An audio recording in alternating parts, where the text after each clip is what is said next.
भगवान बुद्ध से एक भिक्षु ने पूछा कि मैं सुखी होना चाहता हूँ, क्या करूँ? बुद्ध ने कहा कि तुम अपने मन से भोगों को निकाल दो। भोगों का लगाव तुम्हें सुखी होने नहीं देगा। भोगों से मित्रता मत करो, उनकी मित्रता तुमको नरक की ओर ले जाएगी। संसार के भोग चोर के समान है। ये चोर तुम्हारी आयु को धीरे धीरे नष्ट करते रहेंगे। अपने मन से स्वार्थ की भावना को बिल्कुल निकाल दो। ऐसा करने से तुम्हारे मन में सम्यक ज्ञान उत्पन्न होगा। उस ज्ञान के सहारे तुम धीरे धीरे वैराग्य को प्राप्त कर लोगे। वैराग्य सर्व सुखों का खजाना है। एक भिक्षुक ने पूछा कि मैं लोभ को नहीं मिटा पा रहा, भगवान मैं क्या करूं? बुद्ध ने कहा कि तुम लोभ को एक सीमा में बांध दो। इस अंकुश से उसकी शक्ति कम हो जाएगी। अगर लोभ से समाधान नहीं होगा तो जीवन सुखों से भर जाएगा। लोभ एक प्रकार का फटा हुआ थैला है, उसको जितना भी भरोगे वह भर नहीं पाएगा। लोभ एक प्रकार का नशा है, तुम कितना भी संग्रह करो फिर भी तुम्हारा मन तृप्त नहीं हो सकता। लोभी मन की भूख कभी नहीं मिटा सकता। संग्रह करना छोड़ दो, क्योंकि साथ में कुछ भी नहीं जाता है।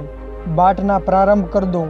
जितना जितना बांटते जाओगे उतनी उतनी शांति तुम्हारे पास आती जाएगी।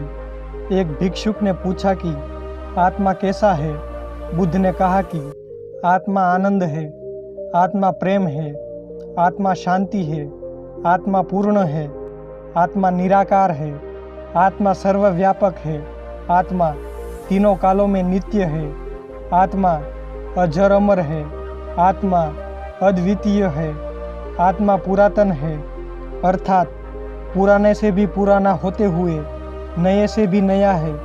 आत्मा स्त्री पुरुष और पशु पक्षी आदि सब जीवों में समाया हुआ है। वह सबका चेतन और सबका साक्षी है। आत्मा सबका दृष्टा है। आत्मा सब जीवों में विद्यमान है। वह सब जीवों का जन्म और मृत्यु भी देखता है। शरीर का बचपन, यौवन और बुढ़ापा भी देखता है।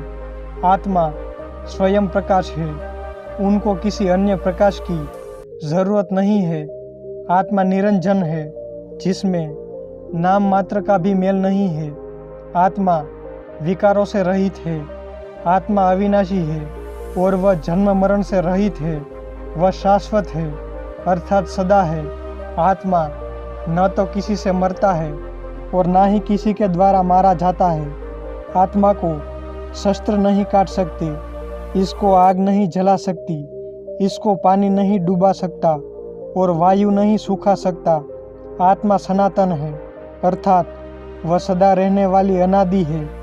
आत्मा तटस्थ है, आत्मा पूर्ण है और तृप्त है।